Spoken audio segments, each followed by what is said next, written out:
আসসালামু আলাইকুম রহমতুল্লাহি ওবরকাতুহু। সম্মানিত দর্শক, ত্রয়োদশ জাতীয় সংসদ নির্বাচন হয়ে গেছে। আমি যখন ভিডিও করছি ঠিক সেই সময়টিতে সারা বাংলাদেশের মিডিয়া ব্যস্ত। কে মন্ত্রী হবেন, কে স্পিকার হবেন, কে রাষ্ট্রপতি হবেন, আর প্রধানমন্ত্রী পদে তারেক রহমান সাহেবের যে মনোনয়ন এটা তো প্রায় নিশ্চিত। তারেক রহমান সাহেবকে বরণ করার জন্য সাংবাদিক, সাহিত্যিক, কবি, বুদ্ধিজীবী, রাজনীতিবিদ মানে তারা শেখ হাসিনার জামানাতে যেভাবে উৎফুল্লতা দেখাতেন তার চাইতে আরো বেশি উৎফুল্লতা নিয়ে বিএনপি অফিসগুলোতে ঘুরঘুর করছে।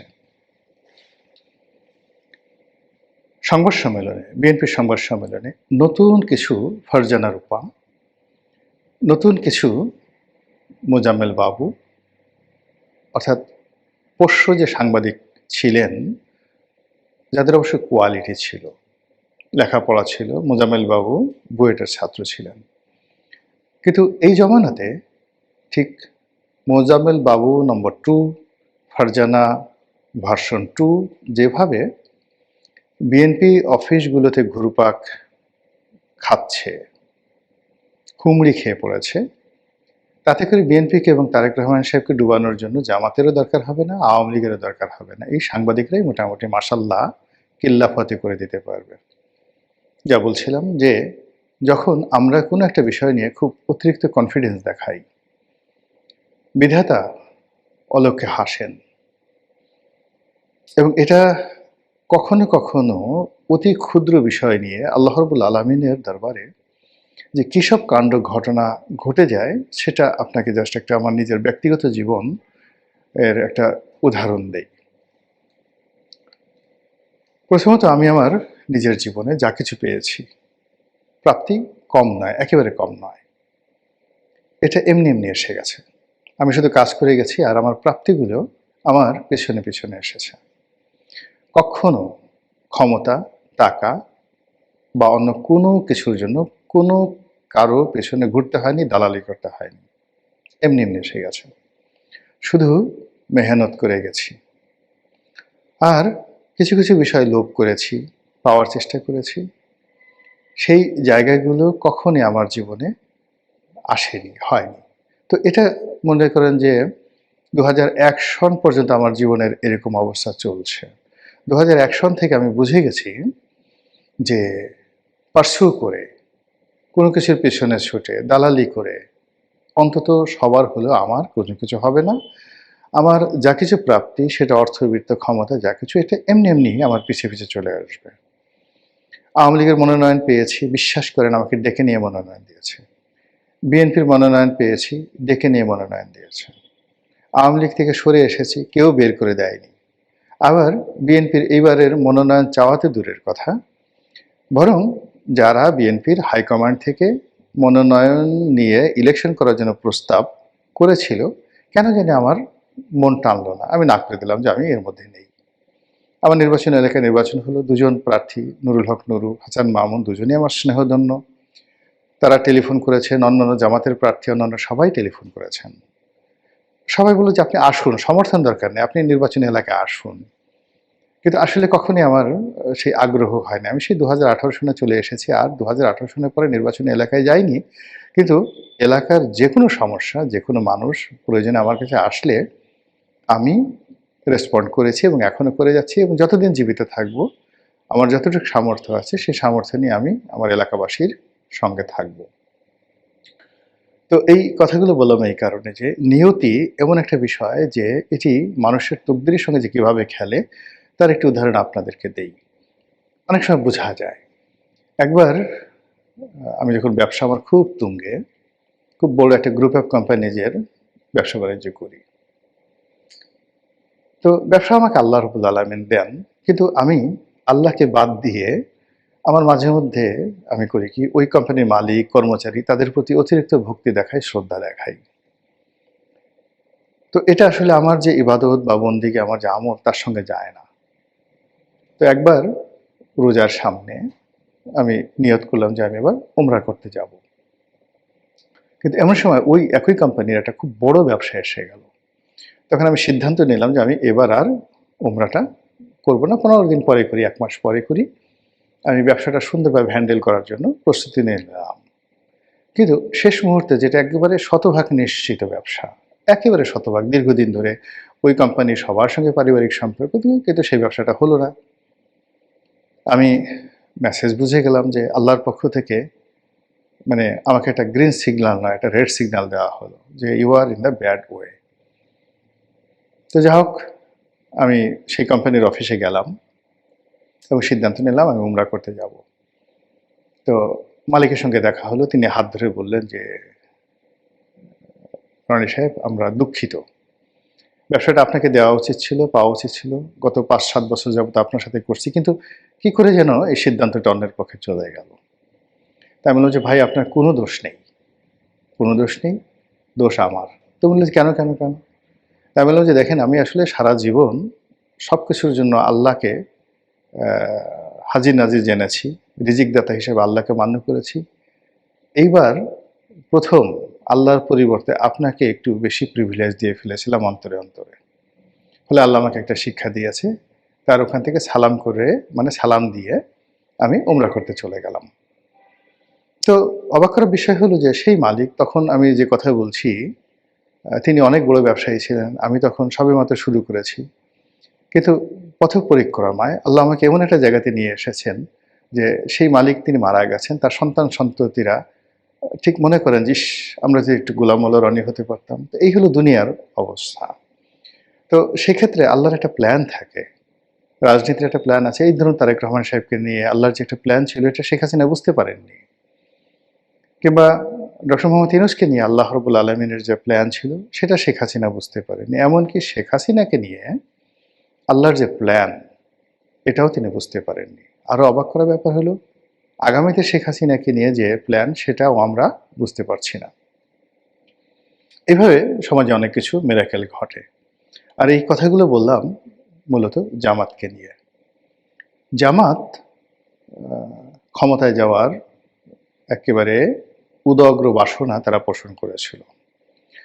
তারা সর্বশক্তি নিয়োগ করেছিল এবং এমন একটা ভাইব তৈরি করে ফেলেছিল, সেই ভাইবের কারণে তারা শুধু ক্ষমতায় আসবে না, তারা ক্ষমতায় আসলে বাংলাদেশে কি কি হবে, কোথায় কোথায় কোন পরিবর্তন হবে, এই বিষয়গুলো নিয়ে সমাজে রীতিমতো ভীতি ছড়িয়ে পড়েছিল।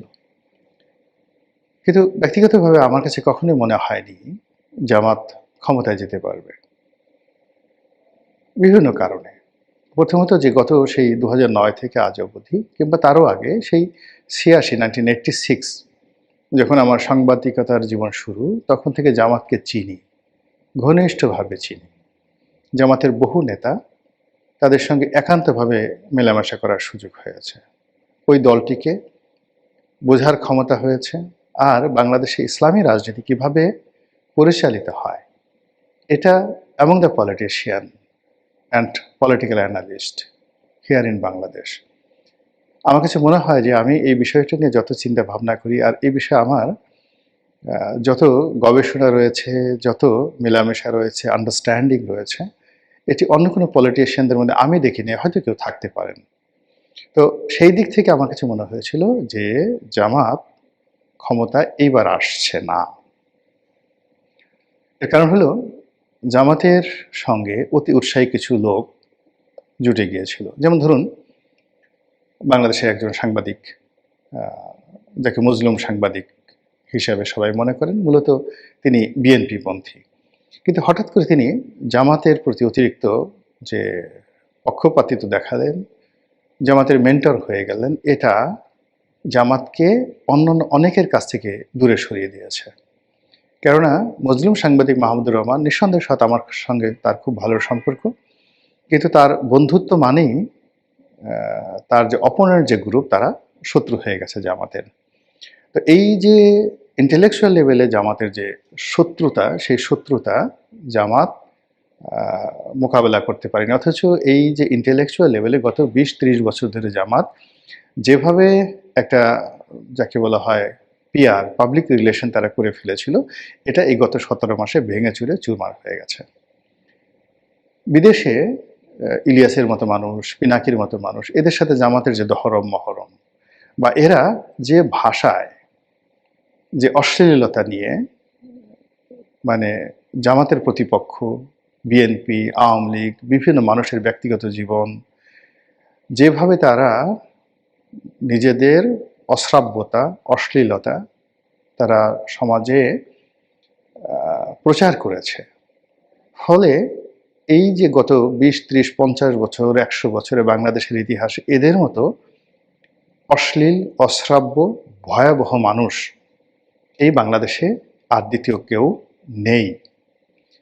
তো সেই মানুষগুলো যখন জামাতের পক্ষে কথা বলছে, যে জামাত ইসলামের কথা বলছে, যে জামাত সততার কথা বলছে, যে জামাত শালীনতার কথা বলছে, অজু, গোসল, আতর, গোলাপের কথা বলছে, তো সেখানে খাট কাঁপানো, সেখানে সেক্স, সেখানে উলঙ্গপনা, সেখানে লিঙ্গ প্রদর্শন, সেখানে সেই হস্তমৈথুন করার দৃশ্য, এই জিনিসগুলো যারা প্রকাশ্যে মানে একেবারে পর্ণ, ব্লু ফিল্ম যেটিকে বলা হয়, এই ব্লু ফিল্মের যারা নায়ক নায়িকা তারা জামাতের পক্ষে যখন কথা বলেন, এটি জামাতের যে 30, 40, 50 বছরের যে শ্রম, এই শ্রমকে বিনষ্ট করে দিয়েছে। এই গেল একটা ইন্টেলেকচুয়াল লেভেলে।